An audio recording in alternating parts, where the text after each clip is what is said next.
This opening is a strange combination of a dream Rick has of the future where he's an old man, and the present where he's giving a long-ass speech about working together to beat Negan. Jesus said that my world was gonna get a whole lot bigger.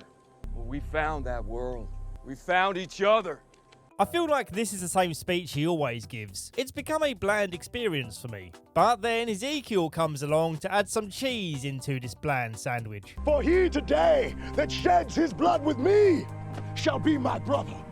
That's not the good kind of cheese. That's the kind of cheese you squirt from a can. She today, my sister. Cheese. The better part of this opening is seeing Dwight and Daryl exchanging information, using a note that they tie to an arrow and fire back and forth. And you know what? At this point, Tara being a goofball feels natural, and in comparison, she's much more of a restrained goofball than theatre geek Ezekiel. And seeing her be so casual when setting up this important scheme to take out the Saviours is kind of funny. I've had a few comments asking me to point out that the actor Alana Masterson is the sister of the guy who played Francis in Malcolm in the Middle. A fun connection between these universes, as I've made videos on both shows. Please do watch that video if you haven't seen it yet. To this date, it's my biggest project, and I'm still very proud of it. Before we get to the meat of this episode, there's one part we need to mention where Carl bumps into this character called Sadiq. Before we get to know this Sadiq guy, Rick scares him away with a warning shot. I know for a fact that he'll be back later, as he plays a pretty important character in Carl's story.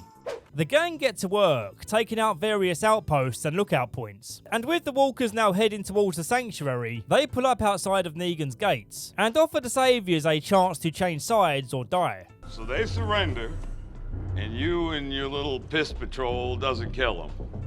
That sounds like a good deal. Surprisingly, Gregory was in there with them, working his sleazy diplomacy tactics to try and keep the hilltop under the control of the Saviours. Doesn't look like anyone's going, does it? Hilltop stands with... The hilltop stands with Maggie. I simply cannot continue without mentioning the level of ick I feel seeing Jesus constantly simping for Maggie. I swear in every scene where they've been together so far, he's been kissing her ass in some way.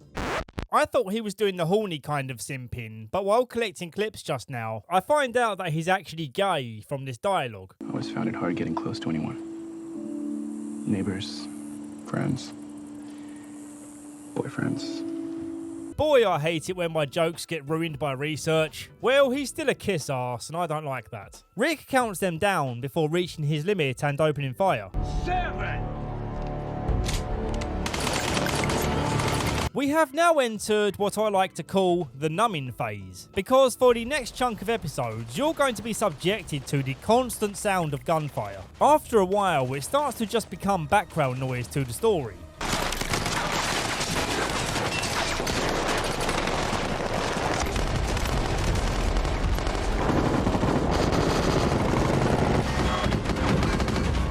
Well, anyway, when all this firing starts to wind down and the walkers close in, Gabriel runs into Gregory and offers to help him escape. But Gregory snakes him by running off in the only car left on the scene. Gabriel runs into a nearby caravan, assuming he's found temporary safety. But then he realizes he's camping with the worst possible person. I hope you got your Coming. pants on.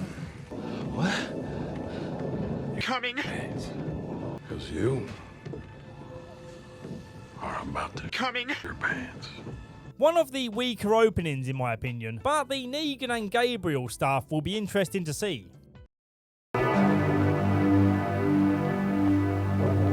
Another one of Negan's outposts gets attacked, so we're treated to more meaningless, awesome gunfire. At the same time, there's about 3 other outposts being attacked, and we keep switching between them. Honestly, I found it hard to keep track, with my level of boredom hindering my attention. Even when reading through the fan-made wiki, it just reads like this episode is a lot of noise with very little plot progression. For this episode, I had to rely on this source, because I found it hard to find the words to describe what happens. It's just a lot of killing of the Saviours, with a few standout moments that have nothing to do with the story moving along, but I'll describe them anyway. Tara, Jesus and a few others capture some runaway Saviours, presumably to be used as bargaining chips. We came here to kill him.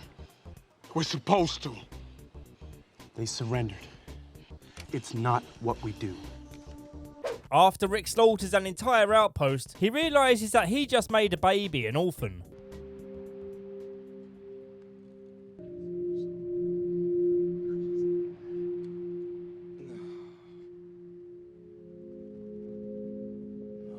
I wish we had more hard-hitting moments like this, so we could feel the impact of this warfare. 90% of these deaths just feel like cannon fodder. You might as well just be watching a video game. It's good to slow down once in a while and observe this warfare on a real level. Rick then bumps into an old character from season 1 called Morales. I don't think I mentioned him before because he's not important. Despite their old friendship, they both realise that they have changed too much since then to reconcile as friends once more, and Morales holds him at gunpoint while he calls for backup. On top of my complaints for this episode, it also marks the start of King Ezekiel's new catchphrase. Yes, and yet I smile.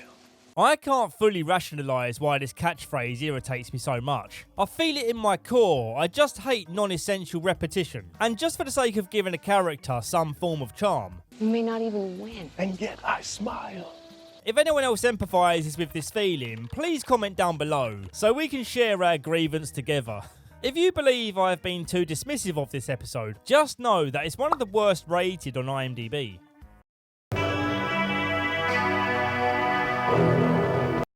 Coming for us at this very moment, a powerful force of bloodthirsty rogues and unrepentant cutthroats bent on nothing short than our pitiless destruction. And yet I smile. I think I want the Saviours to win.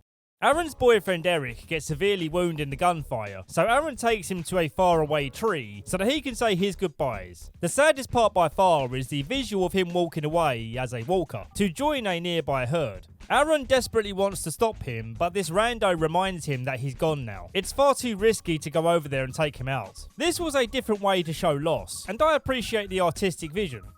Rick and Morales are still flapping their jaws about the journey they've taken to get to this point. Rick starts to see him as more of a person, but then Daryl enters the room and takes him out anyway. That was... I know who it was. Don't matter. Not one little bit. Out on the road with the prisoners, Morgan and Jesus enter a disagreement, where Jesus wants to keep them alive and Morgan sees them as better off dead. Some walkers start spinning down the hill, creating a distraction window for the prisoners to make a break for it. Morgan tracks them down and goes to wipe out the whole squad, but Jesus steps in the way and says, "Bro, that's not chill." Maggie will find another way. Really think she won't want them dead? Every last one after what they've done? Do you want to see some of the worst acting this show's ever had? Watch Gregory as he pleads to be let back into the hilltop. Hey! Hello? I need help! I've been through hell! I've been through hell! Cal is delusional. What the hell? Cal! Come on, man. You know you can be dramatic. When you ate a little girl's pancakes. I did not eat those pancakes! Are we watching a Disney show for tweens? What's going on?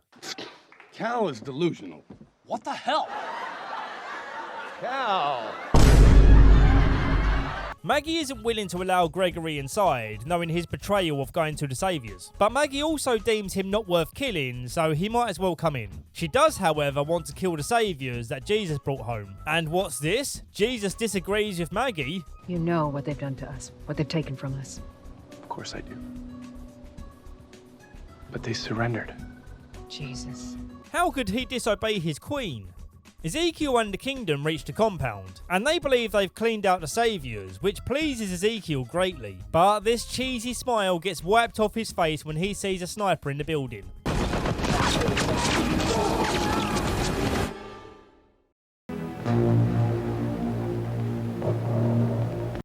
Our way of life, it hangs in the balance as we pray for not one drop of rain under an overcast sky. And yet I smile. We shall end them all. As is our charge this day, as is our sorrow. And yet I smile. Okay, so I'll admit the way this speech ends is cool. It shows him being huddled around by his devoted followers, and then it cuts to the prison where his followers are all dead, perishing in the effort to cover him at all costs. He didn't get away totally unharmed though, as his leg is buggered. He looks up in horror, seeing all of his dead friends come back to life, and as he tries to limp away, he gets held up by this rando saviour, who looks like a cross between old school iDubbbz and Jeffrey Dahmer. So he's going to be called iDarma. We'll let them walk around for a bit and come check on them soon. Carol has infiltrated this building housing more saviors and takes them all out while hiding in the ceiling. And then outside of the building she finds more saviors. And so they shoot at each other for a while. Hey Derek, I've got an idea. Let's keep shooting at the car instead of waiting for Carol to pop her head up. That way it gives the illusion of her being in danger, and the audience will be on the edge of their seat, wondering if this main cast character is going to be taken out in this random scene by some nameless cannon fodder. Yes, great idea, Bob. And even though there's two of us where one could flank her from the side while I provide cover, let's just both stand behind this car and keep shooting like Muppets. Carol once again does her broken bird trick to pretend like she's surrendering and manages to take one hostage. But they don't care about this guy, so they start firing.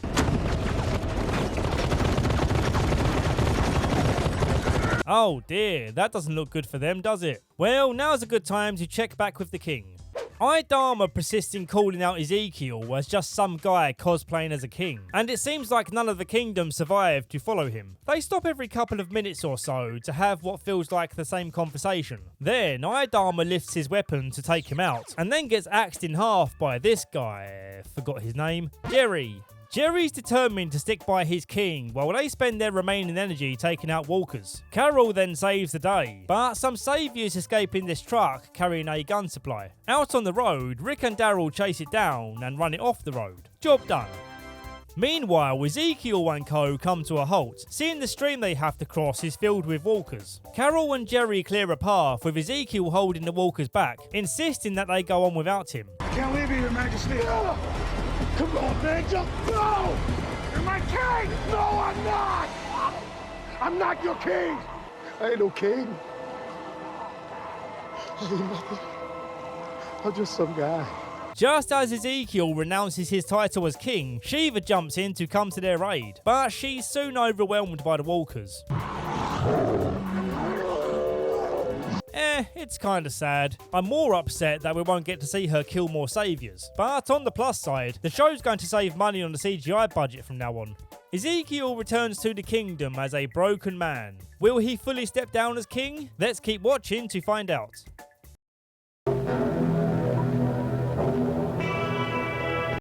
We get to see the meeting at the sanctuary before Rick's gang turned up. Gregory tries convincing Negan that he can get the hilltop to give up their resistance and allow the saviors full control. But Negan suspects that Maggie is the one with all the power now, and Gregory is just trying sneaky tactics. You know what I think, Gregory?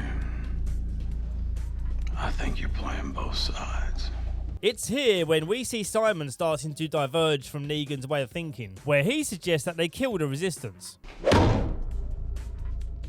People are a resource. People are the foundation of what we are building here!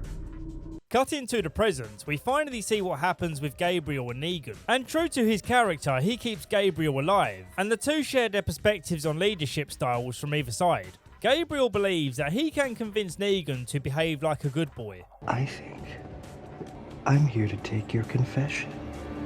Negan feels he has nothing to confess, believing that he saves people just like Gabriel saves people. They just have different approaches of doing so. In this conversation, it's revealed that before all of this, Negan was a school gym teacher, saying he got a kick out of correcting misbehaving kids. As the walkers start breaking down the walls of the caravan, their conversation goes deep, and while Negan is distracted by the psychological intrusion into his character, Gabriel grabs his gun. Again! No one's coming for us. You took your shot. It's time to go. Back in the sanctuary, the high ranks of command are looking for the insider who helped Rick's group gain the advantage. Naturally, Eugene is called out as being sus, but he hasn't done anything to deserve it. Whereas Dwight, who has something to hide, makes his voice heard to seem like a vengeful participant in the witch hunt. Seeing that this might be the end for them, and hoping that Gabriel will open the door, Negan decides to give his confession, and it cuts deep. He explains how his wife Lucille became terminally ill before the apocalypse, and she died in the early days of the walkers arriving. But when she turned, Negan felt too weak to put her down. Gabriel sees this as confession enough to open up the door. You're forgiven. Thanks. Keep your gun. That was pretty funny. They used the Walker Guts camouflage to work their way through the crowd and back into the sanctuary. Negan reclaims his position as king, and Gabriel gets slung into a prison cell where he falls ill to some kind of virus.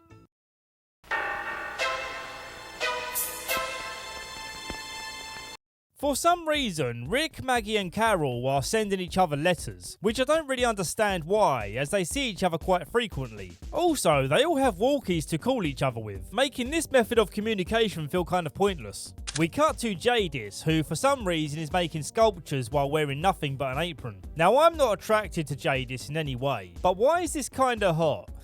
Rick arrives to explain that the Saviors are finished now, so the deal they set up with these trash pile tossers is off the cards. Rick then offers them another chance to work together, but Jadis says no, and the guards take him away. At the hilltop, there's a debate going on to determine the fate of the prisoners. Having them as bargaining chips is great and all, but keeping them alive uses their food supply. Alden, the more vocal prisoner, tries his best to convince Jesus that they only joined the Saviors because they offered them protection. What do they call you, Jesus? Well, Jesus, I'm no angel. No such thing. In the morning, Maggie orders the prisoners to be kept in a cage and chucks Gregory in there too because he also can't be trusted. Weasel Guy's in here and he's making himself known as a troublemaker, whereas Alden is grateful to be kept alive. Thank you. Don't make me regret it.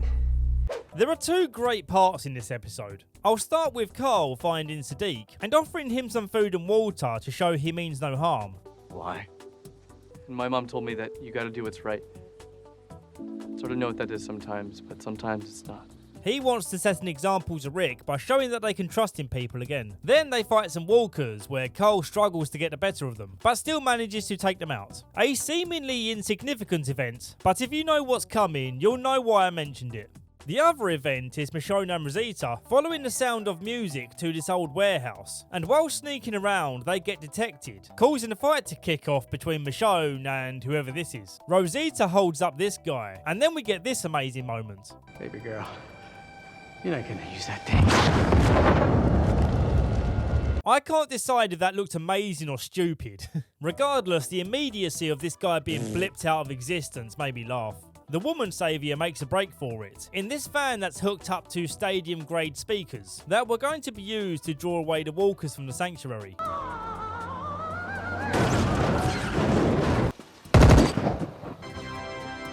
The episode ends with the reveal that Rick is being kept in this shipping container and is being kept nude to take away his image of power, I guess. Or is nudity just what Jadis is into now?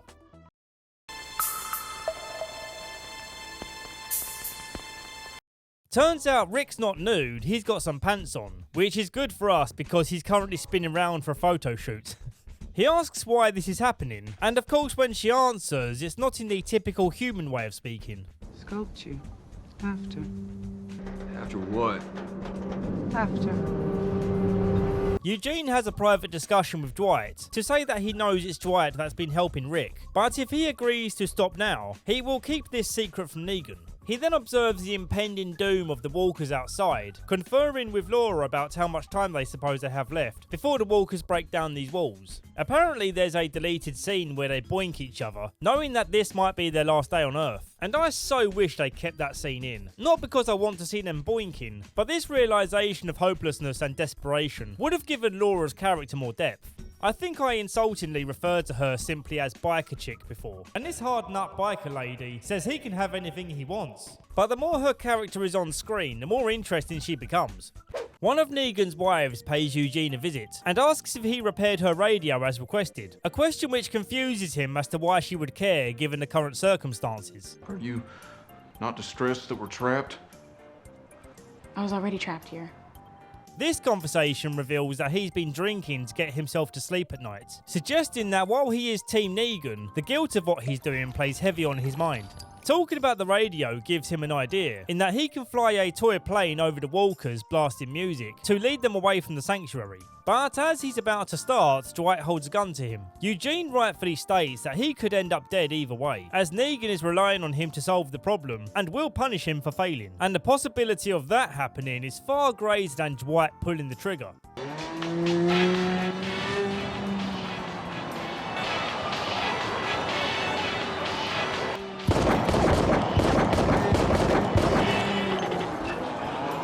At the same time as this plan is failing, Daryl drives a truck straight into the building, allowing walkers to come pouring in. There's something about the way this scene is shot that I find very pleasing.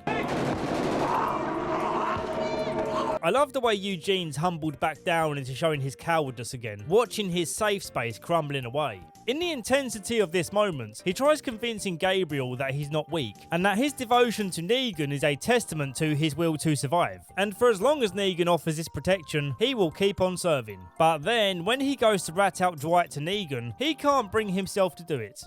Back at the junkyard, Jadis says, "Time for after." But Rick gets the better of the guards while using the walker as a weapon.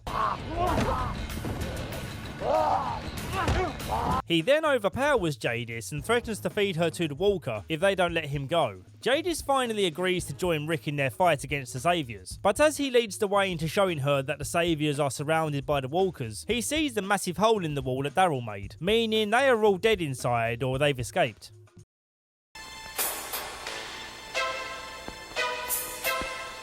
Rick and the trash guys go to see what's up with the Saviors, and it seems like they're still home protecting their property. So they all scamper off and think about what their next move will be. We got out. That's a bit long. We have to warn everyone. They're gonna hit back. We can get the cars near the east lookout and split up.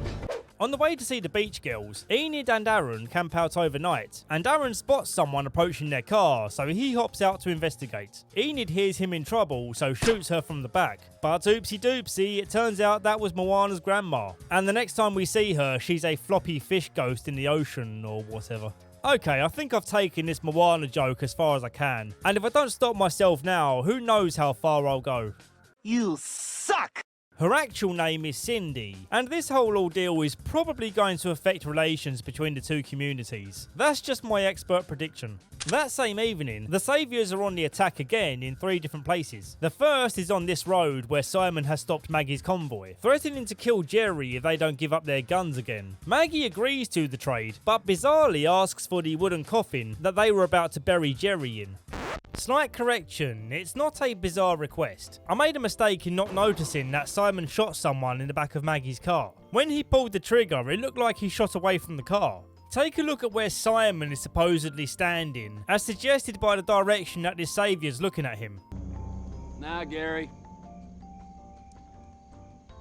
I got this. But when it cuts to Simon, he's not looking in the same direction as the Saviour. We don't actually get to see the person being shot, we just see the blood in the background when it cuts back. And we don't even really know who this guy was in the back of the car. Whoever this person was barely in the scene. Aside from him saying a curse word once, you'd have trouble even remembering he was there. Oh, shit. So I think my mistake is fair, because this scene was very sloppily presented in my opinion. If you're going to kill someone for shock factor, at least keep them in the frame for a while so we're kept aware of their presence. And also, you should keep people positioned in a way that's consistent and clear, so there's no confusion as to where Simon shot.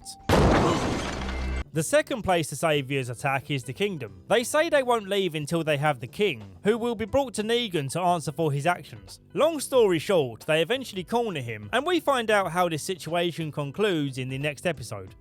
Outside the gates of Alexandria, the main attack from the Saviors is about to begin, with Negan allowing 3 minutes for them to open the doors, or the Saviors are going to start chucking bombs. Cole comes to the gates and offers himself as sacrifice to stop the Saviors from attacking, but this was all a distraction so that the Alexandrites could load up their cars and make a very bold exit. As the Saviors make their chase, Dwight and Daryl set up a secret trap ahead of time, where Daryl tosses a smoke grenade into the road, causing the Saviors to stop their cars and get ambushed. Dwight waits for his moment to pull a switcheroo and fire on his own people, a plan that mostly worked, but Laura manages to get away after witnessing his betrayal. It was you! All of it! Tell them to stop! It doesn't work like that. Back in Alexandria, Rick goes on the hunt for Negan, and the two clash in this awesome fight scene. Cut you up in little bitty pieces, feed you to death, and make you watch. And then when you're some sort of screwed up, creepy stump with a head, that's when I'm gonna kill you in front of everybody. You ever shut the hell up? Nope. Rick lands a satisfying bonk. But this isn't enough to stop Negan, who for now finishes the fight by pushing him through the window. Everyone regroups in this sewer system underneath Alexandria that the Saviors somehow didn't think to check. And when Rick gets to Carl, he sees he's been bitten. Saving me! Yeah, as it turns out, helping Sadiq earlier was the right call to make, morally speaking, but in his efforts to be a good boy, he signed his own death sentence.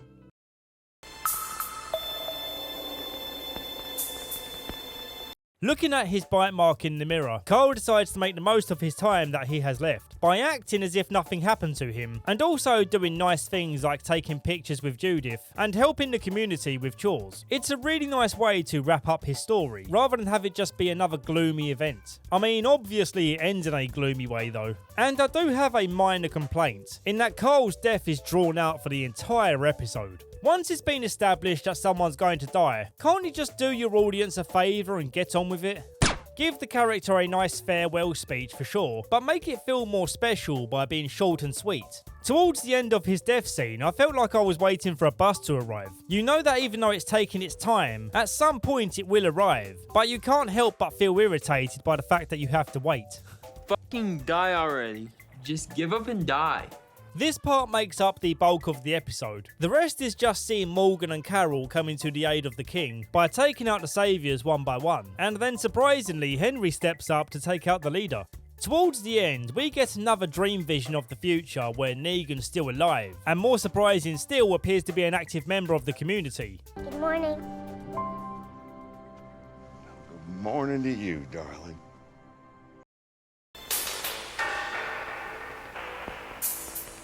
Michonne suggests that they read the letters from Carl, but Rick can't bring himself to do it. We find out that he also wrote a letter to Negan, news of which Rick doesn't dwell on because they're on a mission to get back in touch with the trash people. But when they arrive, it appears to be abandoned, with a trap set up for intruders.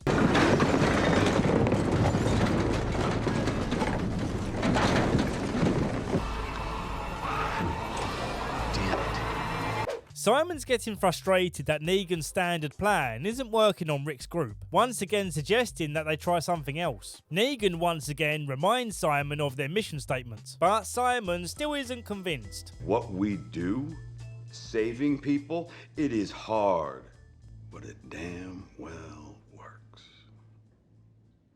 Not lately. Kudos to Simon for standing his ground against the very scary boss man.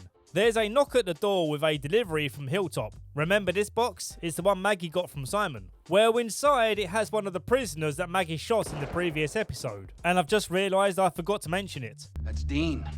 That means the other 38 that the Hilltop are holding are from the satellite outpost.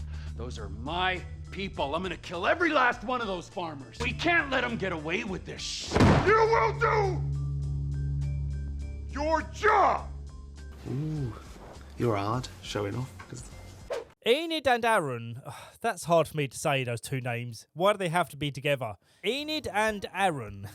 These two get taken to the beach, and they plead with their captors that killing them in revenge for Enid shooting Grandma will just start a never-ending cycle of revenge. And so she's like, yeah, alright then. So I guess this conflict's already over with.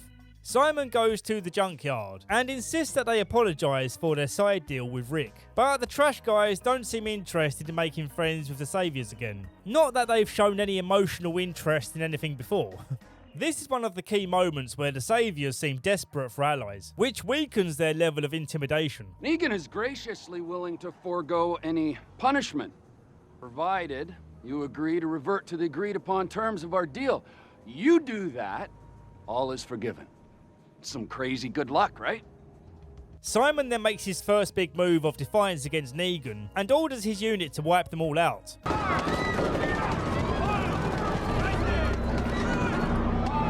This explains why the place appears to be abandoned when Rick and Michonne turn up.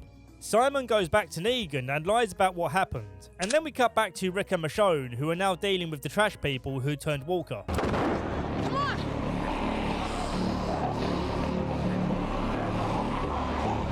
They eventually find Jadis alone and fragile, and she's finally dropped the stupid way of talking to start talking like a regular human. I used to come here to find things to paint on, and then after, everything changed. While Rick prepares a weapon to fight off the walkers, I couldn't help but notice that the walkers have stopped doing their usual reach up and try and grab them behaviour. It's been a fairly consistent walker behaviour up until now, so it really bothers me to see them, well, not bothered. They leave Jadis behind, seeing her as useless to them now, and this next part is super sad. For the first time I actually felt bad for Jadis, because not only is she talking human now, she's also feeling human, as she watches all of her friends being ground up into dog food in this gnarly looking industrial grinder. It's truly awful to watch, but also just a little bit fun to watch.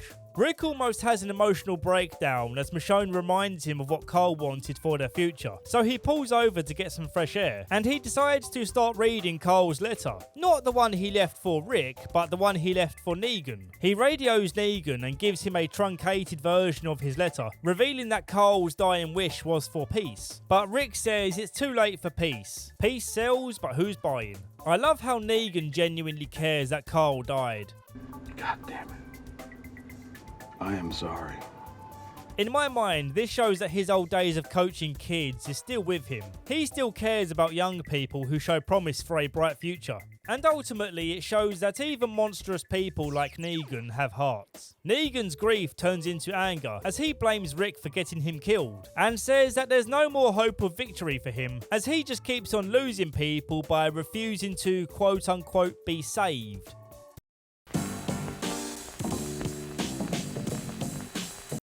Gabriel and Dr. Carson are lost on the run, so they're looking at a roadmap to get their bearings. But Gabriel's vision is starting to blur, suggesting that his flu is now an infection that could blind him. But Gabriel's more concerned with getting the doctor back to the hilltop for Maggie.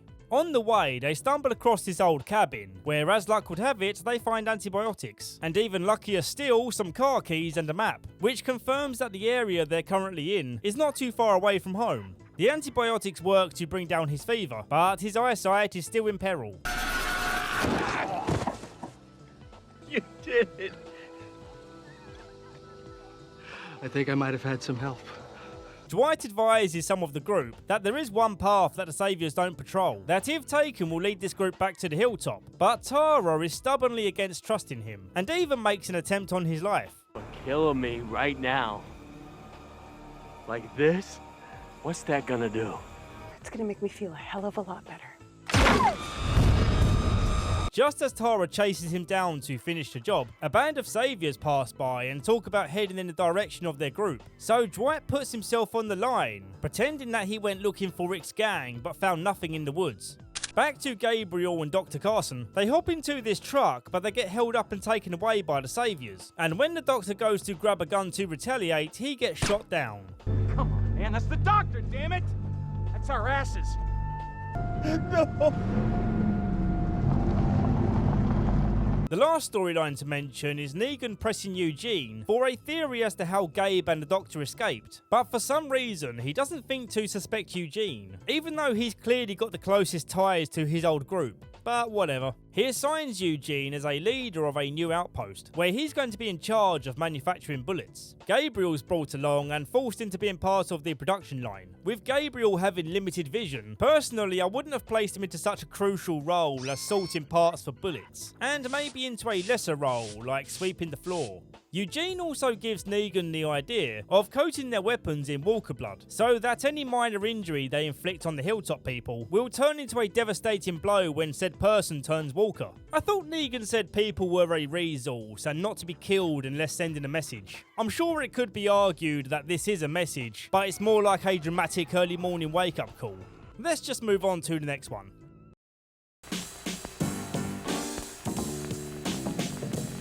Dwight says he wants to scout ahead of the Saviours to make sure they don't run into trouble, but of course he has a more traitorous goal in mind. Simon, however, gets orders from Negan that Dwight is to ride with them, so that he can be brought up to speed on the plan, which doesn't make sense because he was there when they made the plan, but sure. On guard at the hilltop, Maggie and Rosita are chatting about stuff.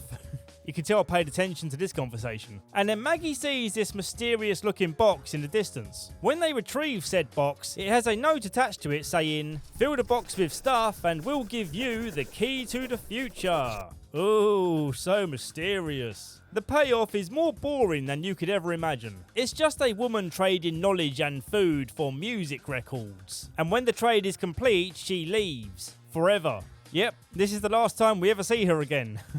What a worthwhile interaction. I only happen to know that because someone spoiled that part for me. And yeah, knowing that information kind of ruined my enjoyment for this part of the episode. The better part of this episode is Rick tracking down Negan and separating him from the convoy. Simon says they should hold back, in case it was Rick's plan to ambush them all along. And as it's a one-on-one situation, Negan's more than capable of handling his own. So let's check how he's handling it. Well, he's wisely keeping moving, as Rick has a gun, and he only has Lucille. Rick soon runs out of bullets though, so he lobs his axe, causing Negan to fall through the railing.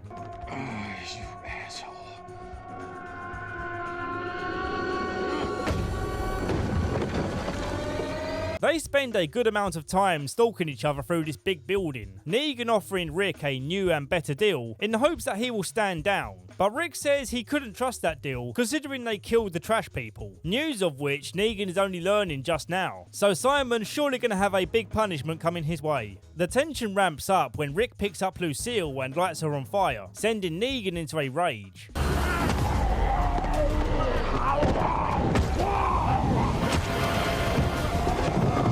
Negan escapes through a window and is nowhere to be seen when Rick gets outside. Dwight and Simon also give up the search, and Simon commands everyone to carry on without him, doing away with the way Negan wanted things done and start wiping out the rebelling communities like Simon wants to. But where exactly is Negan?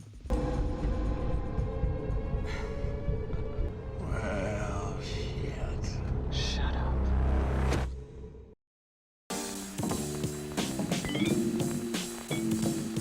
The Saviours are on the attack again. This time it's the hilltop. Maggie says turn around and go home. And if you don't, we have 38 hostages that will be shot down. Simon says, nah, those guys are damaged goods to us now, as they were clearly too weak to put up a decent fight in being captured. So Simon gives the order for the Saviours to go in and take them all out. And we endure yet another scene where 1 million bullets fly around and only about 2 bullets land.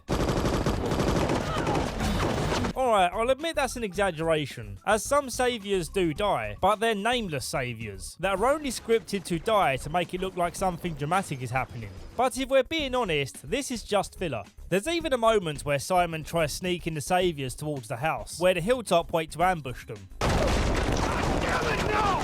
Back to the truck! Go! Really? Were the hilltop even aiming to shoot Simon like they should be? How do you have a wall of guns firing and he doesn't die? The cherry on top of this crap cake is Morgan hallucinating the saviour Henry killed, bringing his weird catchphrases back. You know what it is. A few unimportant hilltoppers were infected with the Walker blood-coated weapons, and so they turned Walker during the night.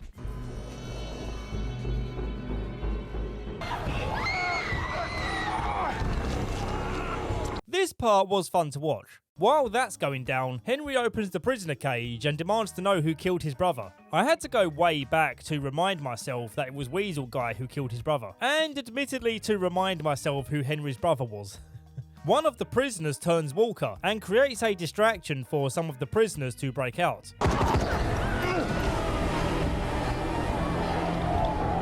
It's open, boys. Let's go!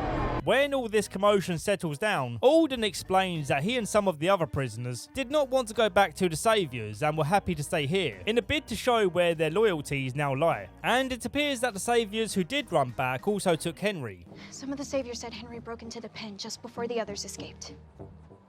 He was down there and then he wasn't.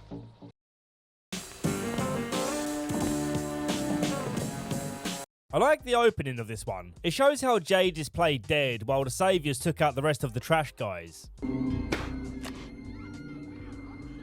Should have played, lady. Not your game. We then see her recovering from the ordeal in her container. But what's this we see? It's Negan's bat. It's a clever way to show us the timeline of events between what was happening with Jadis and Rick's assassination attempt on Negan before he was taken by Jadis.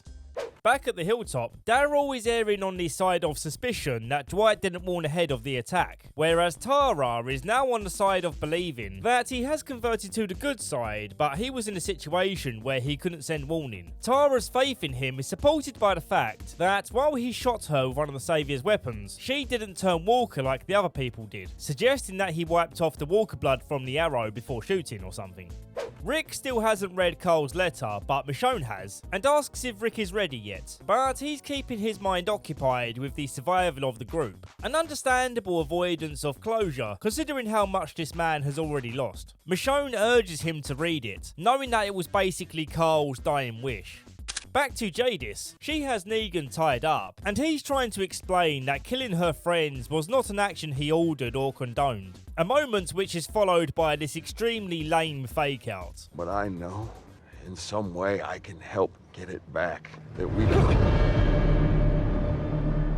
Now come on, show of hands, who actually believed that Jadis was going to take out the main antagonist in this low tension scene? If anyone has their hand up, I'm assuming it's because you're picking your nose, you donkey-brained idiot. Also being a donkey-brained idiot is Jadis, who left Negan in arm's reach of a gun and her Polaroids of her dead friends. And he's also got hold of a flare gun to burn the pictures if she attempts to set Lucille on fire. Negan reasons that he understands the importance of these pictures, as just like Lucille, they are the last remaining pieces of the people they lost. Jadis struggles to get the flare away from him, and it's soon apparent that she needed the flare to signal a helicopter to land.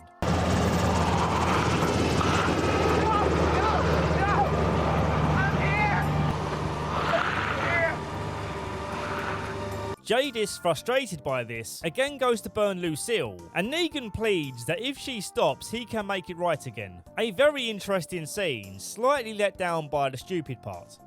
Out on the search for Henry and the escapee saviors, Rick and Morgan get knocked out and they awake as the saviors' captives. Rick warns that a Walker herd is on the way, but if they agree to join them, they can come back to the hilltop. Weasel Guy, who's currently in charge of this unit, says, nah, that's a trap, in a Weasley kind of way. Oh wait, I was supposed to actually say that like a weasel. No, that's a trap.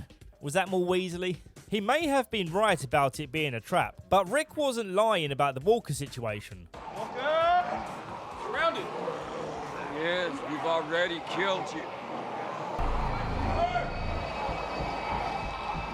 As they make their escape, Morgan slams the gate shut and the Weasel Guy gets brutally torn apart. Yeah, I probably can't show you this part, so let's just move on. Carol ends up finding Henry hiding in these thick roots next to a river, which looks very similar to where Sophia was last seen alive back in season 2. Maybe an intentional callback to show that Carol feels like a mother to Henry now. The episode ends with Rick plucking up the courage to read Carl's letter, and I guess we'll find out what it says next episode.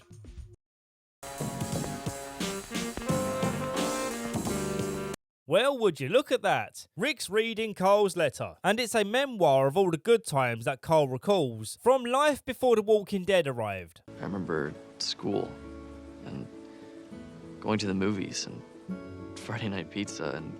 At the end of the letter, he asks that Rick fights for a better future, saying that the saviors and all the workforce working at the sanctuary are human beings like everyone else, just trying to get by.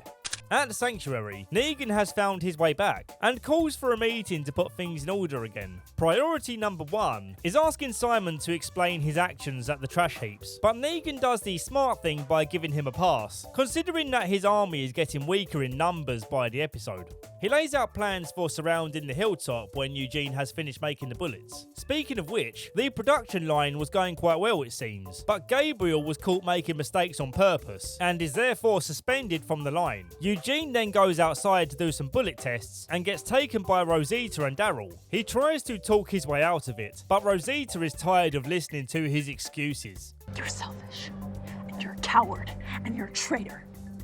Have her eyebrows always been this drawn on? I'm a guy, so I never notice women's makeup, but this close-up finally had me noticing her eyebrows. It looks like she's the victim of a magic marker prank during a sleepover. While they deal with some walkers, Eugene makes another distraction by sticking his fingers down his throat and vomiting up his sardine pasta lunch all over Rosita. Oh, no. That's simultaneously the worst and best idea he's had so far. His next genius move is burying himself in this pile of ash to escape. Although it bugs me how he achieved this, as disturbing this big pile of ash would have surely created a dust cloud that would definitely have taken a few minutes to settle. More time than is allocated between him hiding and them arriving on scene to search for him. Couldn't have got far. Come on. Back at the sanctuary, we have by far the best part of this episode. Simon sets up a secret meeting with all of the saviours who want to rise up against Negan, but Dwight, playing some clever defence, rats on him. There is the Simon that I know. Comes right at you instead of that backstabby bullshit. Instead of bashing his skull in, Negan offers him a chance to become the new leader by fighting him for the position. And I love the choice they made in keeping music out of this fight scene for the most part. So we get to hear the details of each punch.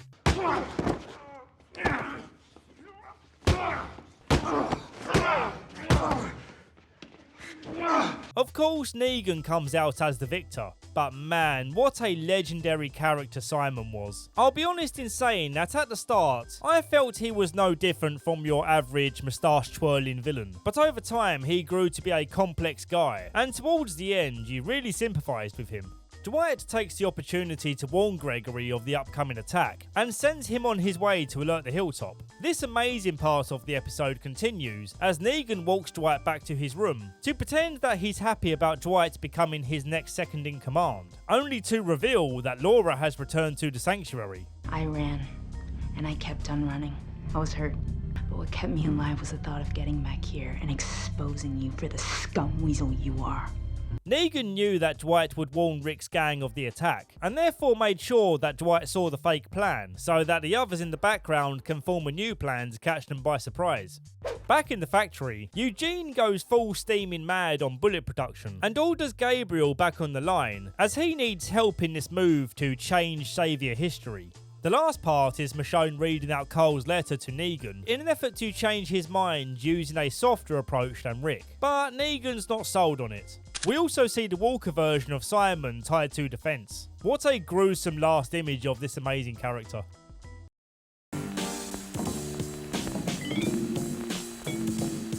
Rick thinks back to the memory Carl mentioned in his letter, and the emotion of this memory plays a big part in the twist that comes at the end of the episode. A twist that initially didn't sit well with me, but now that I've seen it for a second time, I'm realising it's not a bad twist, it's a challenging twist. Of course, I'll elaborate when the time comes. Negan is preparing his troops for the surprise attack, with Dwight demoted way down to nameless workforce, and Eugene delivering on his bullet quota. And he also suggests to Negan that they set up a firing line formation for the swift execution of Rick's group, an oddly specific request that will make sense very soon. Part of Negan's trickery is sending some sacrificial pawns to carry out the fake plan that Rick received, so that when Rick's group takes them out, they're fooled into thinking they're in control. One of these pawns was holding a map that Negan wanted Rick to find that pinpoints the real location of where Negan will be, allowing Negan to intercept their group while they sneak about. This feels like an extra unnecessary step, but this was a failsafe in case Maggie didn't trust the initial information from Gregory. But a map collected straight from a saviour couldn't possibly be a trick. Since The Walking Dead are making a million spin-offs, I propose a new one where one of these sacrificial pawns survives and goes on a vengeful journey to take out Negan. We'll call it Revenge Pawn. Before we move on, I have to point out one of the only times I've enjoyed Morgan's manic episodes, where he hallucinates someone he took out. In this good example, it's Weasel Guy. You don't die, right? Man, you ought to try it sometime. You don't think you can kill your way out of seeing everybody else go, do you? With Morgan slipping back into his old ways, Jesus shows him the light in saying that he can live a pacifist lifestyle. You can stop people without killing them. This end for the dead, and this end for the living. Nice try, Jesus, but better saviours have converted him before, and he eventually just falls right back into it. The gang take a moment to look at something in the distance, which, as their dialogue suggests, is a massive walker herd. Holy damn. You ever seen one that big? I don't know if it's my streaming quality, but I don't see shit. Is this brown puddle of blurry nonsense supposed to be a walker herd? The gang put on the brakes hearing Negan on the megaphone. He tells them they're surrounded, and it seems like there's no escape as he gives the countdown for the firing line. 3, 2, 1.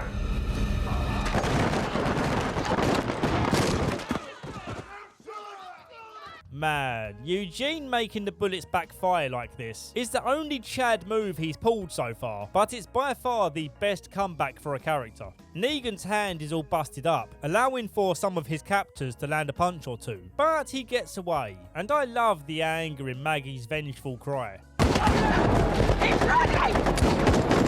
There's a less interesting battle happening at the hilltop, with Alden still trying to prove that he's a good guy now, by helping to defend against the saviours. The beach-dwelling ladies make a surprise appearance to show their support, with a bunch of Flaming Moe's cocktails. Yeah, let's just get back to the good part. The rest of the saviours are encouraged by Laura to surrender themselves, seeing that this fight is essentially over. Rick is on the chase after Negan, and they scrap underneath this tree for a while, but then Rick asks Negan to give him 10 seconds to explain what Cole had in mind for the future. And with this emotional gut punch bringing down Negan's defences, Rick slices his throat open.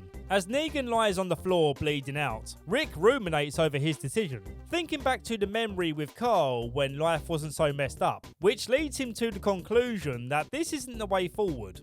Save him. No! Maggie! No, he can't! No, he killed Glenn! We have to. We have to end it! We have to make it right! Powerful stuff. Now, here's where I've got some explaining to do. Way back in my second video, I said that the Governor was a better villain than Negan. And the reason I felt this way is because when I first saw this season finale, I was mega frustrated at the idea that they didn't kill off Negan, meaning the Governor has a more typical villain arc that I find to be very satisfying. I loved the Governor's story start to finish, and his story never outstayed its welcome. He came in, he kicked ass and posed a threat, and then Rick dealt with him, story over. With Negan's story, my feelings still echo Maggie's, as he does deserve to die for what he did to Abraham and Glenn. But when you think about it, it's more interesting to keep him alive. Killing Negan doesn't solve anything. It would only serve to bring temporary relief to the aggrieved. Rick is tormented by the idea of not honouring his son's wishes for a peaceful future, even though for Rick and Carl both, they started out wanting nothing more than to put Negan in the ground. You set this course, Rick. Who's next? You are.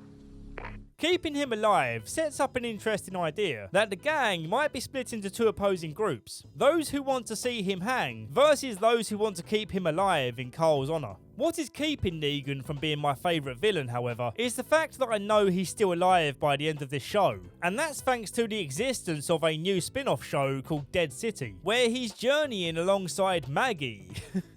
What the hell? What the hell is that?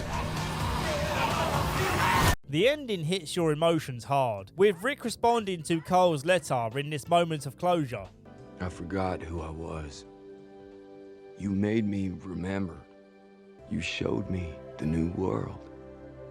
You made it real. I see it. I remember. Dad. It damn near brought me to tears.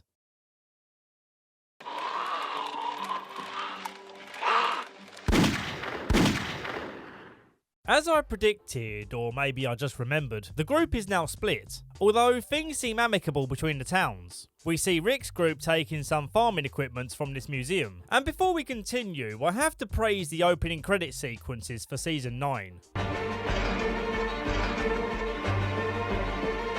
This animation is awesome, and a nice change of presentation from the B-roll montage style that we've become accustomed to, which, don't get me wrong, I always enjoyed, but it was definitely time for a change-up.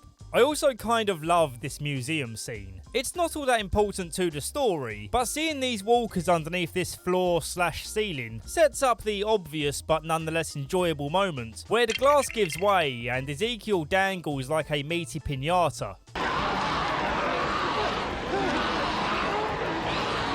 Luckily, he gets away. I say luckily because he's not been too annoying in recent episodes. We appear to be done with the whole "and yet I smile" stuff, so I guess I'm happy to see him still around. Also still knocking about is Gabriel, who looks like a Mortal Kombat character now.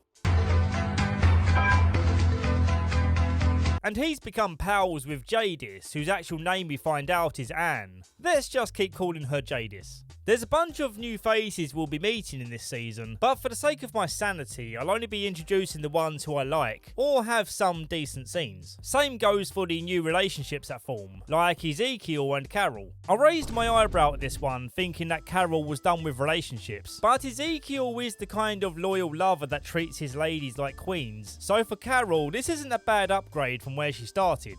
Will you marry me? Put that thing away. I love you. On the way home, the farming wagon gets stuck in the mud, so the group have to abandon it. But this guy doesn't want to abandon it, and while trying to rescue the wagon, gets bitten by a walker and kicked by a horse. Everyone is super sad that Ken is now dying. Kid, look at me. Kid. Oh no, not Ken. Two people who do happen to care about Ken are his parents, who scold Maggie for daring to say that he died for a cause, mainly because the saviours are part of the people benefiting from these risky lootings. And the wife scolds her husband for not being angry enough about it. What kind of man are you just to let this go? I'm no kind of man at all. The sanctuary still stands and is supposed to be a place for the good guys now, but it seems there still remain some saviours who are celebrating Negan's name, and perhaps these are the same protesters as the ones who Daryl's been having run-ins with. What the hell are you doing? Scaring the birds away.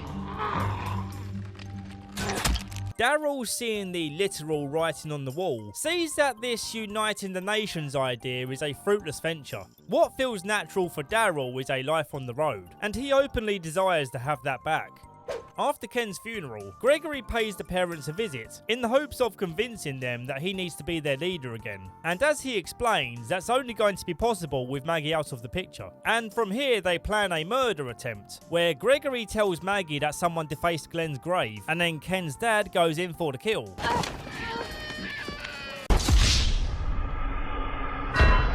Maggie storms into Gregory's office and confronts him about this obvious scheme. Gregory snaps and goes to stab Maggie, but because he's no tough guy, she quickly overpowers him.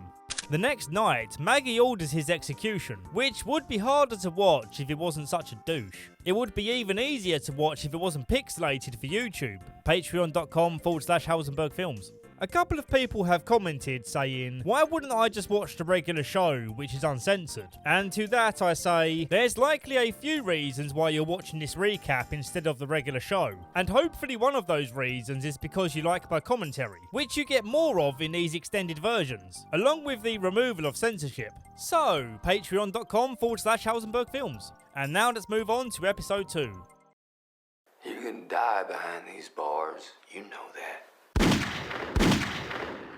You probably noticed that there was a key person missing from episode 1, and that's who Rick is talking to now, telling him about the progress their community has made since he was taken out of the picture, like setting up this rendezvous camp between the key places, and repairing this bridge that will be an essential route for their trades. In this opening conversation, we don't get to see Negan yet, keeping us in suspense of how he looks now behind bars. In this rendezvous camp, we have Eugene 100% back in the good books, helping to manage resources, and he points out to Rick that more saviours have gone missing, suggesting that there might be a small Negan-style group to deal with at some point. We also see that Enid's being trained as Sadiq's assistant doctor. I know that's not very interesting, but I just had to mention it because it might seem weird when she's patching people up in the future.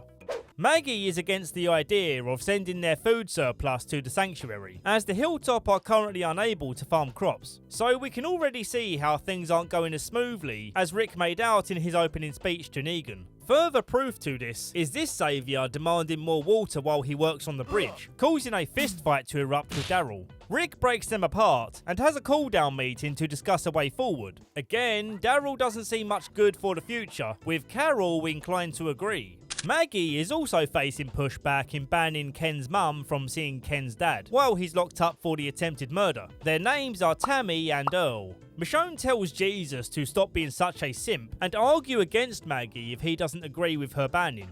On a lighter note, Jadis and Gabriel are forming a closer connection, and we also see baby Herschel crawling around. Isn't that cute she named him Herschel? Off my land. Rick was setting up a plan to divert the Walker herd away from the workforce, but one of the saviors who was supposed to create the diversion failed to respond on the radio, causing the Walkers to arrive on scene, leading to Aaron's arm being crushed by this pile of logs. Oh, shit! Who's to blame for this? Oh, what a shocker. Although I have to ask, really? You gave this guy, who's clearly a rebel in the making, a task so fundamental to the survival of your group. You've got a camp of about 100 people, and you choose this guy for the task? You were basically asking for a disaster. Rick finally does the right thing and sends him packing. If I see your face again, stitches won't fix what I do to you.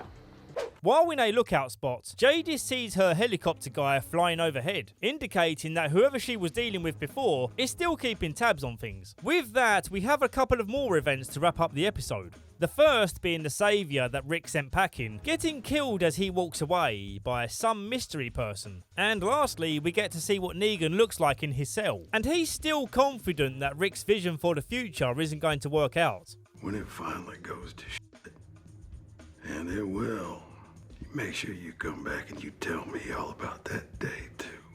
You're not saving the world, Ray. You're just getting it ready for me.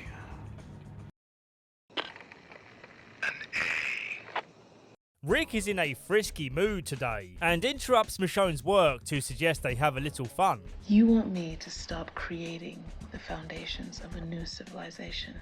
Well, I can think of another way to build for the future. Connects. So yeah, we're going to see another baby real soon. A group of the saviors are looking for their missing friend, and they stop Maggie's supply run to question her, with the more rebellious member of the group testing Maggie's authority by taking a tomato without permission. What's your name? Mark you down for that. My name's Mud. And you're the widow. Laura settles the situation so they can all be on their way. The community is in uproar when the runaway saviour is found dead, and Rick has to step in once more to keep the peace. Alden, who's become a middleman, tries convincing the saviours that Rick will keep them safe if they give him a chance, but their confidence in him remains low. Rick finds this woman Beatrice was knocked out, and her companion Arat has been taken. Arat is this woman here, and yes, I did have to look up her name. I was also considering calling this woman Ripley from the Alien franchise, and I will if she continues to be a character we need to talk about. Late at night, Jadis sneaks off back to the heaps and talks with the helicopter guy over the radio. She wants picking up, but the guy says you need to bring something with you. What do you have? An A or a B? What will it take?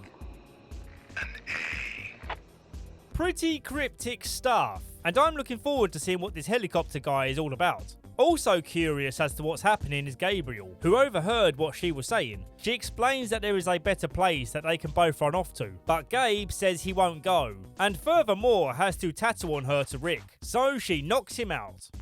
Turns out, Ripley was the one who killed the castaway saviour, and now she has Arat on her knees, ready to pay for killing the Oceanside people in the before times. So it appears that she was faking being knocked out earlier, and was playing some sort of game. I don't entirely comprehend what happened there, but the important thing is we now know who did it, and we can see where this storyline ends. Arat begs for Maggie and Daryl to save her, but they sympathise with the Oceanside ladies in how the saviours almost destroyed their community, and so Maggie gives the go-ahead. The episode ends with Maggie declaring now to be the time they pay Negan a visit, as Rick's way is no longer working for them.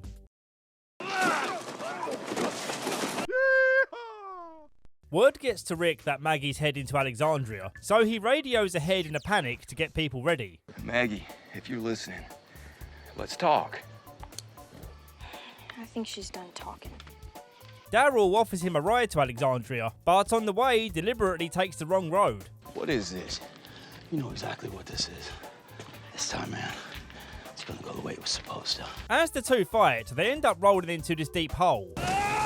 And they're going to be stuck here for a while. I'm really enjoying the conflict between these two. The disagreement means much more when we've watched them be best buds for a good amount of seasons. After yelling at each other for a while about the pros and cons of keeping Negan alive, their tone gets more heartbreaking, as Rick expresses again that killing Negan will mean Carl died for nothing. Well, I don't know, he saved Sadiq, and he seems kinda chill. Plus, he's a doctor, which is beneficial for everyone. But I guess in Rick's eyes, he's a nothing reward for Carl's sacrifice. Well, I suppose you can't spell Sadiq without sad. Daryl makes it clear that he's made this move with no spite. He loves Rick like a brother. I'd die for you. And I would have died for Carl. But you gotta hear me. You're chasing something for him that ain't meant to be, man. Jadis has Gabriel tied up and says that in order to be granted entry to the helicopter place, she has to kill Gabriel as the admission charge. But that doesn't make sense to me. What benefit would Gabriel's death be to the helicopter people? They don't know who Gabriel is.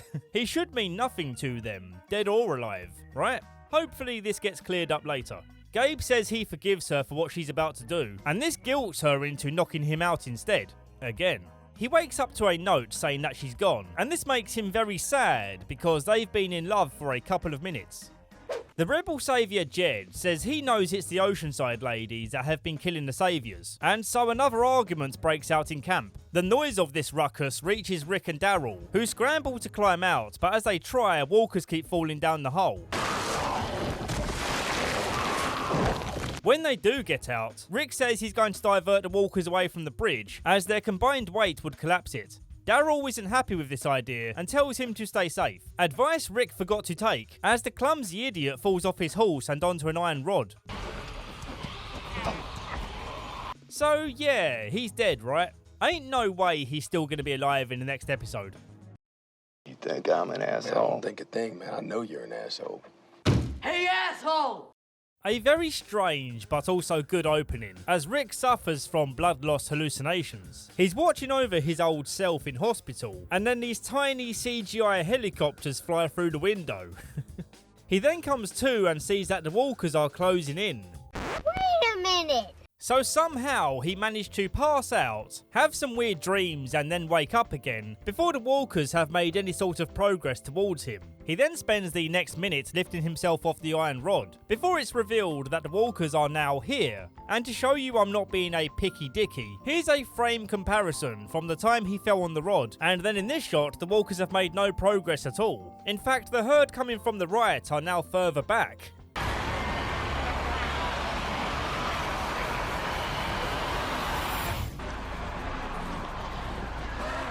The audacity to trick us into believing that he's got mere seconds to spare, and in the next episode make it so that he's got a recovery window of over a minute. Moments like this make me want to stop watching, but of course I won't. I am committed to this now. But to the person who decided to trick their audience like this, fuck you. Rick keeps on leading the herd away, and occasionally passes out and goes back into a dream state. A vulnerability that typically speaking would be an awful thing, but these walkers are slower than tree sap, so we can relax and enjoy these dreams a while longer. My favourite hallucination is when we get to see Shane back, and they talk about Rick's life as if Shane has been watching down on them the whole time, speaking to each other like buddies again, while at the same time talking about serious topics, like the possibility that Judith is Shane's daughter. One could argue it's my family you're looking for, right? How is my baby girl, by the way? Got my eyes, doesn't she? She hasn't got your nose. Good thing she ain't got my ears, man. There's a fun transition where Shane turns into a walker.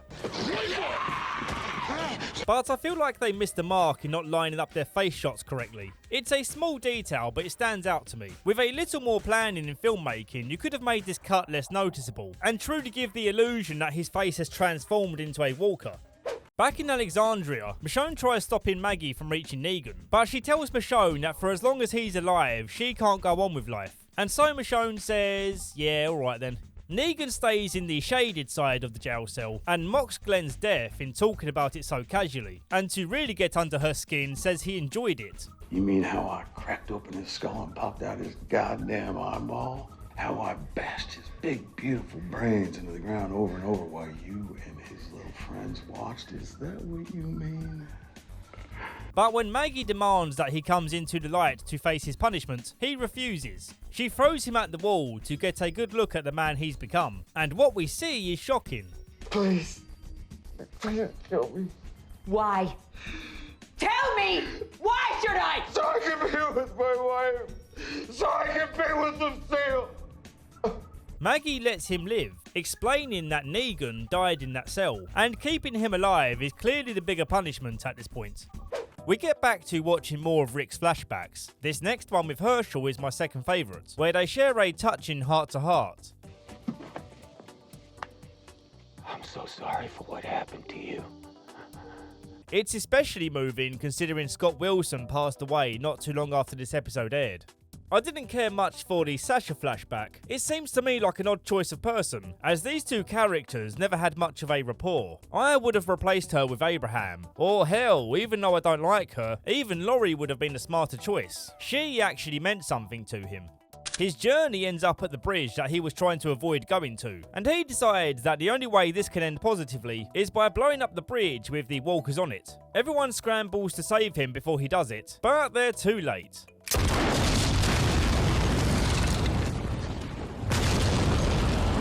The episode has a very strange ending. With Jadis about to receive pickup, she spots Rick barely holding on to life and decides to take him away with her. As a cool detail, they use the same song when rescuing Rick that they used way back at the end of episode 1, when Glenn made first contact to help him out. The weirder part of this episode is the unexpected jump forward in time to this band of randomers being rescued by this girl, who's revealed to own a policeman's hat. I wonder who she could be.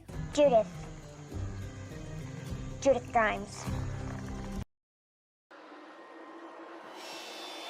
Sweet sassy Molassie.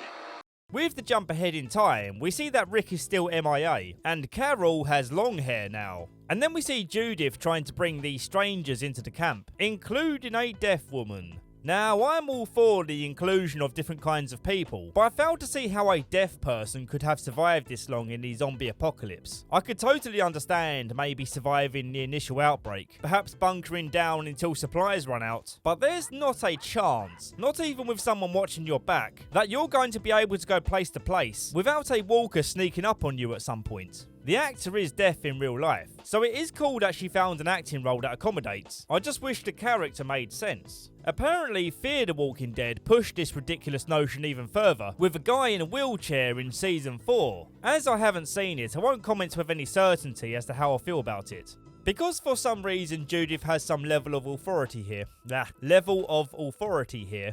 the gang accepts her demands to bring these new guys back to their community. You'll be safe here. I promise. Oh, thank goodness. A 7-year-old girl has promised to protect us.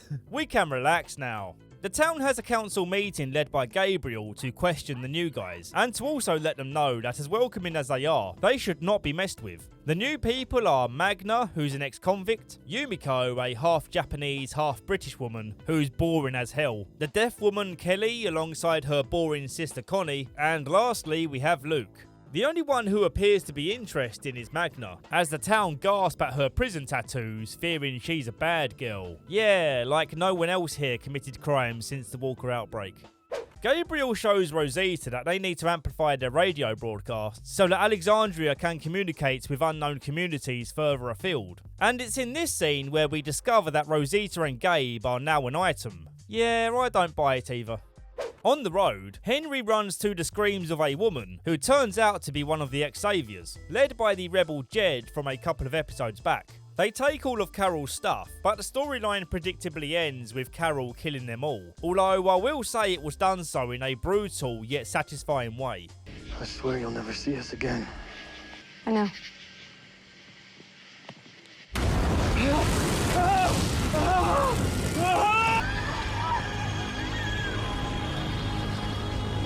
Eugene injures himself after placing the radio amplifier on a tower, and as they hide in this ditch, we ominously hear whispering as the walkers pass by. Don't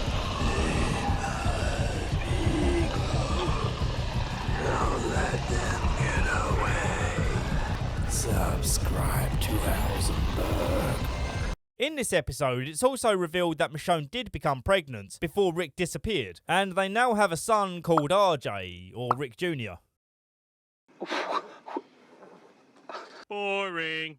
At some point, Daryl decided to live a solitary lifestyle again, and when Carol pays him a visit, she grows concerned, seeing that he's keeping his dog fed but neglecting to feed himself. Daryl having a dog makes a lot of sense. He seems like a dog person. She then questions why he wants to live alone and asks if he will consider coming back. He doesn't like this idea until he does. He's back by the end of the episode. Michonne escorts the new guys to the hilltop as they weren't allowed to stay in Alexandria, and they have the typical dialogue you'd expect for the situation. Can we trust them? Can they trust us? I want my weapons back. Rah, I'm the tough girl with a heart of gold. If my tone doesn't give it away, I find this episode kinda boring. Along the road, the new guys find their old camp, and Luke is sad that his musical instruments are missing. Then, later that night when camping out in a factory, Michonne sees Luke acting sus, and asks him to drop whatever he's holding. He says no way, and when he turns around, Michonne swings her sword without hesitation. Silly Michonne, that was a priceless Stradivarius violin that she just sliced in half. Okay, we're not moving on from this yet. Firstly, all you had to say, Luke, before turning round is please don't swing at me, it's a priceless violin. Secondly, just put the violin down slowly. I know you're trying to be delicate here with this priceless instrument, but when she told you to drop it, she didn't mean chokeslam the thing on the ground. You had options. Also, I know she's talented with a sword, but how the hell do you slice a violin in half that the guy is holding close to his chest without cutting him? Back on the road, they run into some hilltop guards who inform them that they found Rosita and she's injured. And yeah, that's about it. Cheers.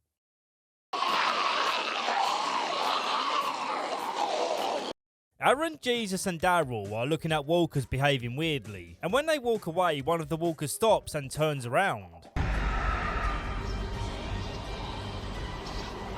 Ooh, spooky. Gabriel's helping Negan to meditate using this Buddhist singing bowl, a classic Christian priest move. Negan says it's not doing anything for him other than reminding him that another week has passed. And he also says that people are forgetting he's down here, unaware that he can hear their conversations through this tiny window. You know, just the other day, Rosita was out there chatting up a storm.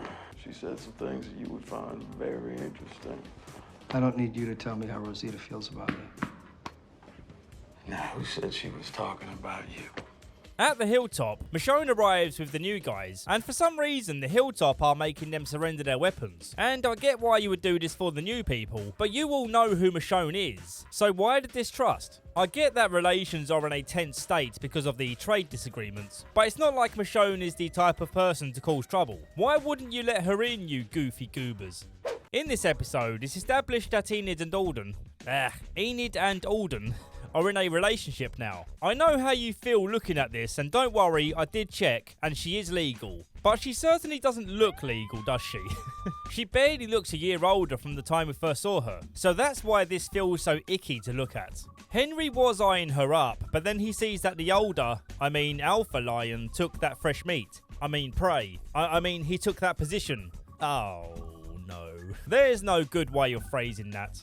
He then prioritised making new friends, who spotted that he was down in the dumps, and so they offer to take him out. They hang out in this cabin drinking moonshine, and the glasses girl starts getting a bit flirty with him. But then he's like, let's do something else. They show him this walker that they've been using as a urinal, and also to play ring toss with. So Henry jumps down into the pee and takes out the walker.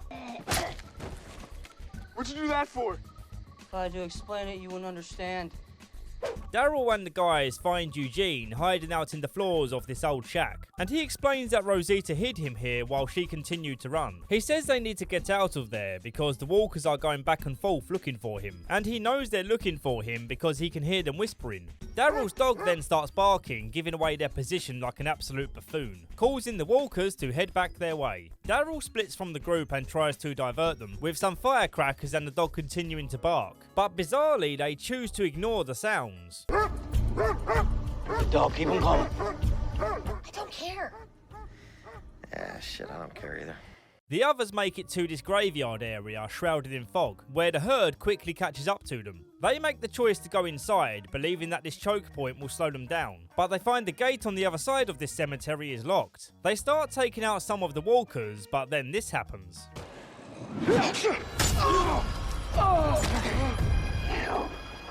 Where you do not belong. So yeah, some of these walkers aren't walkers, and Jesus is dead. I never really connected with Jesus, so I felt nothing about his death, but the scene he died in was very aesthetically pleasing and entertaining. Oh my! These whisperers who wear the skin of walkers to blend in with the herd are a great idea for a new type of threat. With their ability to manipulate walker herds, I feel a bit of fear brought back into The Walking Dead. Also in this episode, Negan sees that the cell has been left unlocked, and instead of being a good boy and closing his door, he sneaks out like a naughty boy. Still at the graveyard, they collect Jesus' body before making their way home, and we see a whisperer slowly opening the gates to keep the herd following their trail. I like their deliberately slow movement to keep themselves camouflaged, but if you would allow me to be a picky Peter for 2 seconds, I thought walkers could smell you if you weren't completely covered in walker guts, but these guys are just walking around in dried out walker masks. So is the walker's detection ability a visual thing or a smell thing? Anyway, Negan gets his first taste of fresh air, and instead of immediately looking for an unguarded part of the wall to escape from, he just wanders about, eating tomatoes and stealing stuff, and only in the morning does he decide, yeah, I'll try and escape now. What were you doing for the entire night? So yeah, of course he gets spotted, and he gets spotted by Judith. You're not gonna shoot me, kid. Yeah, I will. She lets him go when he promises that he won't hurt anyone. He just wishes to be free and run away forever. Back to Daryl's group. They cut off this small walker herd and fish out the real walkers from the Whisperers. This Whisperer turns out to be a young girl who they take in for questioning. Where are they? Henry's in the next cell wondering who the new girl is, asking if she's prettier than the glasses girl and also more romantically available than Enid. Oh yeah, I forgot to mention Henry's in jail for breaking curfew and coming home drunk. This girl, whose name we later learn is Lydia, isn't willing to answer any questions, appearing to be brainwashed into believing that she has no family, no friends, and no identity. Eventually Daryl scares her into giving more information, but it doesn't seem reliable. I would spill the beans here on the truth, but we get to learn about the Whisperers soon enough. Negan gets a taste of freedom, but the novelty wears away after dealing with a pack of stray hungry dogs, and then back at the sanctuary he sees there's nothing left for him. So he heads back in the direction of Alexandria and gets shot down off his bike by Judith. Alright, slow down, kid. I know you said you'd shoot, but damn. Despite being an annoying character, she did make me laugh with this dialogue. Told you there was nothing out there. You sure as shit did. Language. I'm a kid, asshole. It's not funny because the line was cleverly written. It was just cheesy as hell and caught me off guard. Well, anyway, he says he's heading back to Alexandria, despite what punishment might await him. And while this doesn't seem like a very Negan thing to do, I think it's evident that being locked away for this long and being humbled makes him realise that he's better off being with his captors. Last part to mention is Alden and Luke, following this trail of Yumiko's arrows, and when they come across these walkers, they turn out not to be walkers. Trail ends here.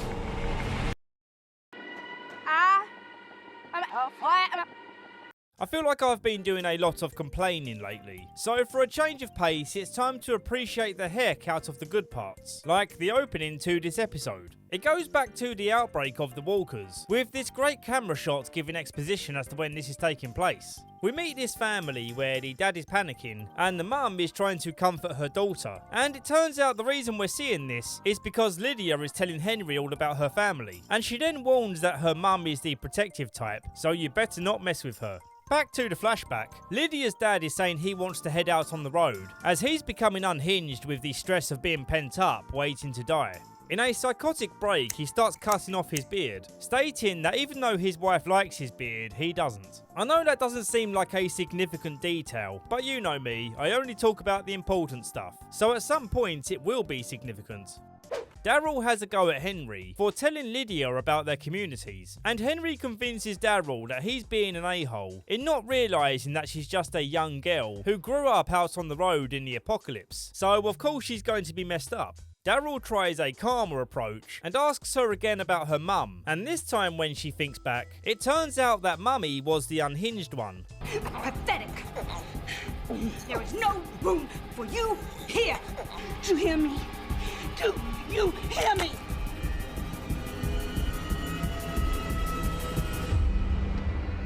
And it's also revealed that she's abusive to Lydia. Again, Henry talks to Daryl, asking if he will consider being kinder to Lydia. He mentions that Carol once told him that the reason she used to have short hair is so that her abusive ex-husband couldn't pull it. But now that she doesn't live in fear, she let it grow out. A symbolic move in showing that your past doesn't have to control your life today. And perhaps as a victim of abuse himself, Daryl can show her that she can be free of it. Henry later decides to break her out for a bit to show her around the town, and she starts having a panic attack where she's not used to living normally. So for the sake of Henry's safety, she asks to be put back in. The episode ends with Lydia's mum walking up to the gates and introducing herself. I am Alpha, and we only want one thing from you, my daughter. This is the most intrigued I've been for a new character in a while. Let's watch on. Hi, I'm Troy McClure. Daryl isn't willing to open the gate, so Alpha calls in the rest of her troops to show they have numbers, and she demands to know who their leader is. The hell's it matter? Then I'll just address all of you. Your people crossed into our lands. There will be no conflict. Bring me my daughter, or there will be conflict. If the Whisperers have territory in this region, how are we only just hearing about them? This would make sense if the characters moved to a new state in the US, and would therefore encounter new people, but to imagine that these Whisperers have always been here is kind of ridiculous, as surely the Saviours, who at one point had control of this area, would have no doubt come across them. I am willing to overlook that detail, however, to continue enjoying the concept of the Whisperers. There's something about the way Alpha speaks that I find very unsettling. We're animals. Animals live out here.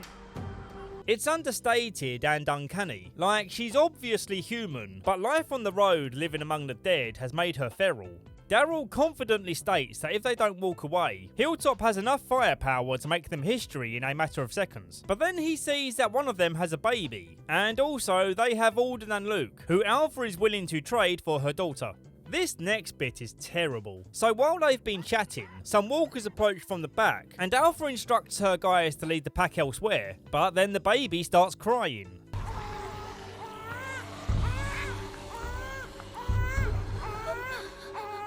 Okay, so the obvious choice is for the mother to flee with the baby, right? But the awful thing is, they have a strict rule on natural selection. If any member of the group cannot live undetected, they are to join the dead. No exceptions. Baby! To live with the dead means to live in silence. The mother can't quieten the child, and the dead will. Of course the baby isn't going to be eaten alive on a TV show. Can you imagine the amount of complaints AMC would receive? But still, this was a tense moment. Luke spots Connie in the bushes and signs to her about getting the baby. And it's here that I'm now realising that she is also deaf. So I'm even more bewildered now, as I thought she was Kelly's aide to survive in the apocalypse. But both sisters are deaf and somehow survived? Come on, what the hell is going on? I feel like I'm being gaslit. Well anyway, Connie picks up the baby and the others help her escape. Henry broke Lydia out of prison, and they've been hiding out in the cabin from before, and that's exactly where Enid and Glasses Girl knew Henry would go. Lydia says she's willing to go back and make the trade, and when this trade happens, we get a glimpse into their dynamic as mother and daughter. Sorry, Mama.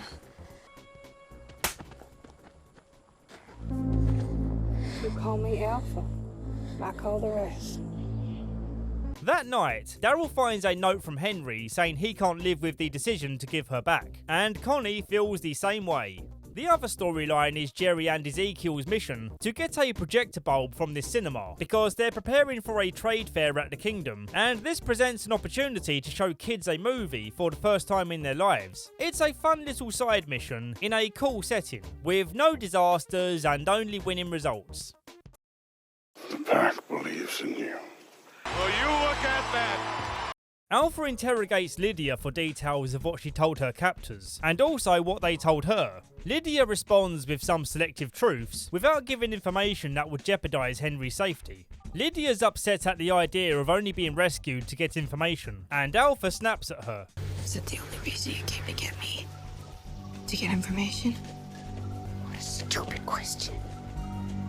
Well, considering what you did earlier, that's not a stupid question at all.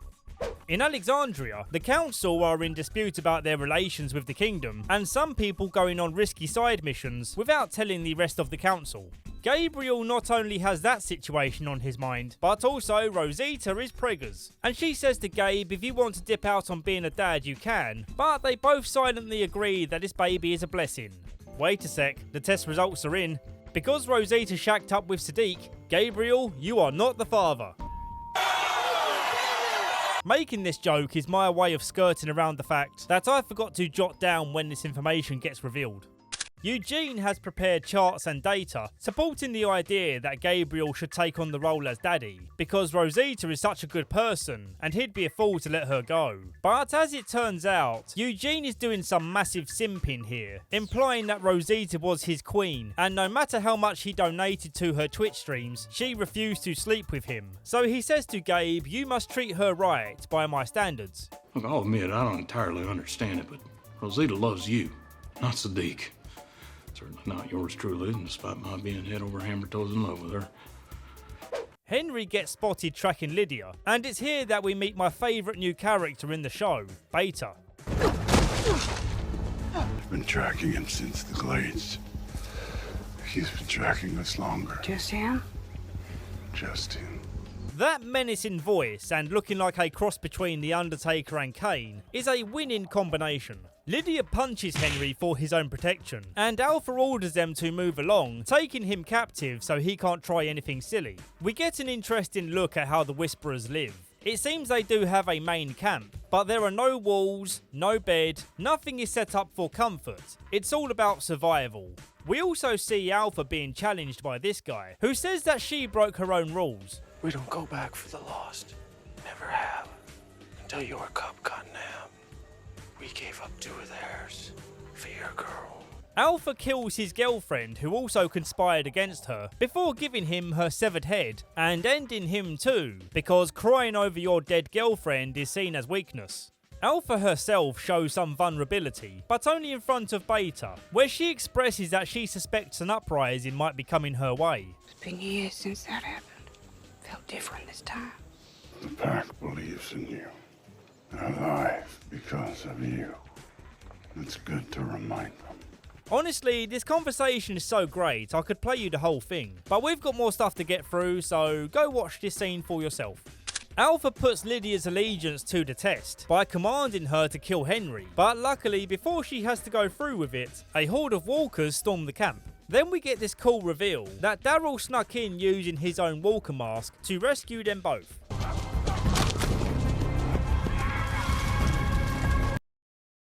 You're gonna have to do better than that. We be heading to Somalia.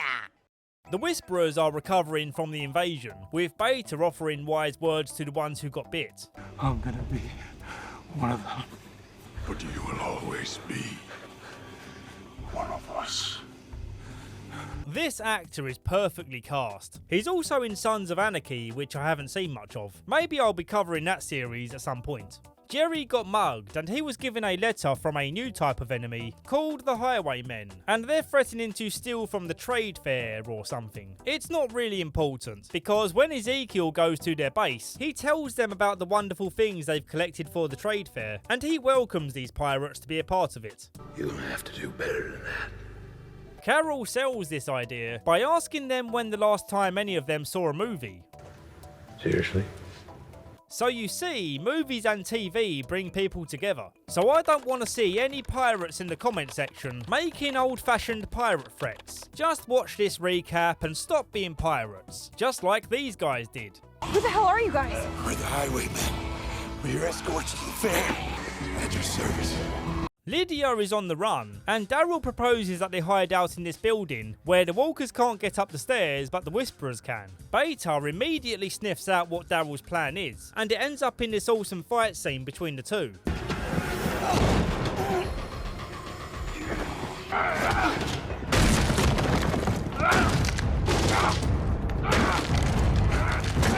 Despite Beta being the stronger of the two, Daryl is more cunning, and he manages to hide under a floorboard where he can pull this sneak attack on Beta. Come on, Beta's not going to be killed off by a measly 30-foot fall onto a steel elevator roof. Be strong.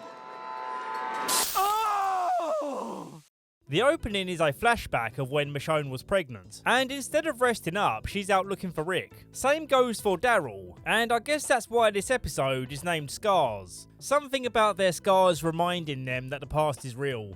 This episode is a real nightmare to recap because it keeps switching timelines. I'll try my best to keep things clear and simple, but ultimately this episode isn't very important, so I'm not too worried. It is a good episode at times though. The flashback is a story about how Michonne's long-lost friend arrives at the gates of Alexandria, and they spend some time catching up before she unexpectedly disappears with the neighborhood kids. Michonne and Daryl track them down, but they get captured, and later they wake up to see they've been tied to a pipe. Turns out her friend is the leader of some weird cult that teaches kids to do horrible things to toughen them up. Horrible things like sticking a red-hot branding iron on Michonne and Daryl's back. Well done, Linus. The strong survive. And thrive. They manage to break out, and we get this cool scene where Michonne, who don't forget is heavily pregnant, pleads with the kids that she doesn't want to hurt them, but ultimately must in order to survive. And there's an extremely shocking part where the kid slices up her stomach, and then the kids smartly choose to run away before this hormone-heightened samurai goes crazy on their asses. Her old friend Jocelyn then starts smacking her about with a plank of wood, before Michonne stabs her in the leg.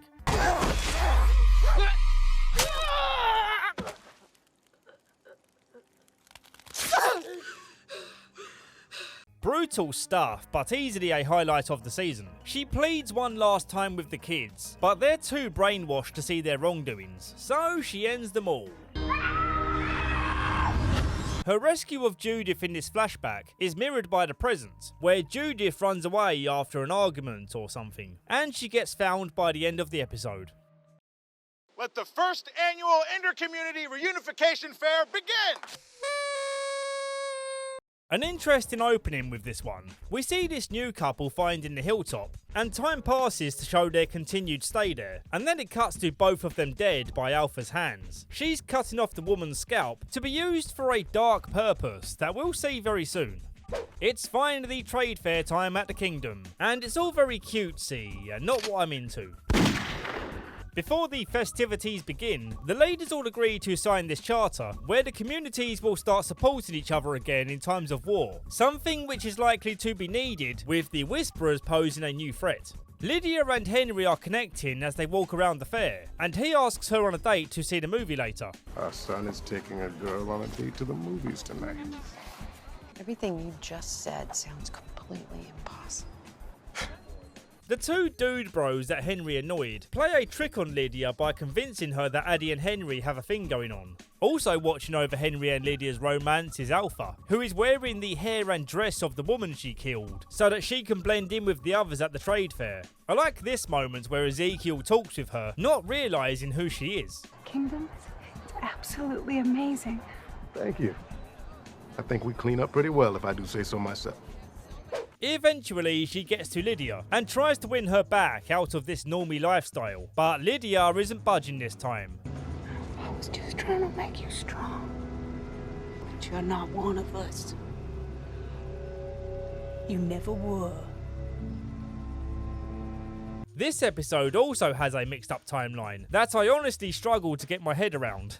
I believe this trade fair is the flashback part, because at the end of the fair, Henry and some of the others are reported missing. And the present is where they find Sadiq, beat to hell but left alive, so that he can show the others where the Whisperers have established their perimeter, indicating a warning that if they cross this perimeter, more of their people will be killed. I've blurred out their heads for the big reveal, and this part of the episode is spliced with Sadiq's speech about the heroic fight they put up against the Whisperers. The heads on these pikes belong to Tara, Tammy, Addie, and some other people we don't care about. Also Henry and Enid.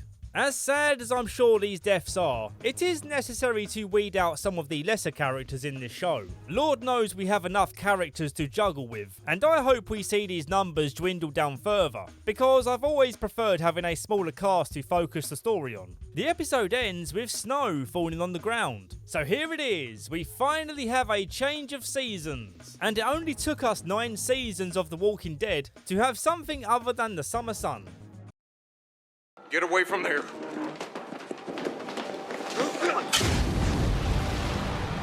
Things are falling apart at the kingdom, emotionally and quite literally, as the cold winter rolls in and the kingdom's irrigation system goes kaput. Ezekiel radios around asking for shelter, as it looks like we'll be saying goodbye to the kingdom forever. On the road, the Whisperers are keeping their eyes on the group to make sure they don't cross into their territory, and we see that Lydia is still facing hostility from people who still see her as a Whisperer. And we followed their rules. Haven't they done enough to us? Hi. To lay off. As they continue on the road, we see the winter getting harsher, and then we get this interesting part, where Lydia finds some walkers stuck in the ice of this frozen lake, and for some reason she puts her arm out, tempting the walker to bite. My guess is that she's trying to take her own life as she feels lost. Luckily Carol is nearby, which snaps her mind out of the idea. They take shelter in the sanctuary when the storm prevents them from making it to Alexandria. Speaking of which, the Alexandrites are making their preparations for the winter storm, and they discuss the issue of Negan, agreeing that he can't be left in his cell because he will freeze to death, so they have no choice but to let him out. In the excitement of being let out but still in chains, Negan runs his mouth about Gabriel not being the father of Rosita's baby. You ever wonder what the hell is going on in there when she has her appointments? You could try to be a little less predictable. That hurts, Gabe, truly. It seems like a stupid idea to annoy the people who control your freedom, but like I suggested, the thrill of no longer being in his jail cell has lifted his slump. Eugene smells what the chimney is cooking and shouts at the guys to duck as the fireplace explodes. The chimney became blocked, and he explains that setting up another fire would be a deadly move. Negan is once again impressed by Eugene's brain. God, I missed you, Eugene. Can't say the same. They form a line connected by a rope to migrate to another location. En route to this new location, Judith chases the dog when it runs off into the storm, with Negan then chasing after her. When he catches up to Judith, he gives her his jacket to keep her warm. Isn't it weird to think that this is the same man who had no issue with smashing in skulls a while back? He's a very interesting character to study. The kingdom has realised that they need to get to the hilltop fast if they're to survive, but the problem is the only way to get there is by entering Alpha's territory. They managed to get there with no signs of the Whisperers. It looks like they left behind 2 guards who froze to death. The season ends with a strange broken up voice coming from the radio, asking if anyone's out there.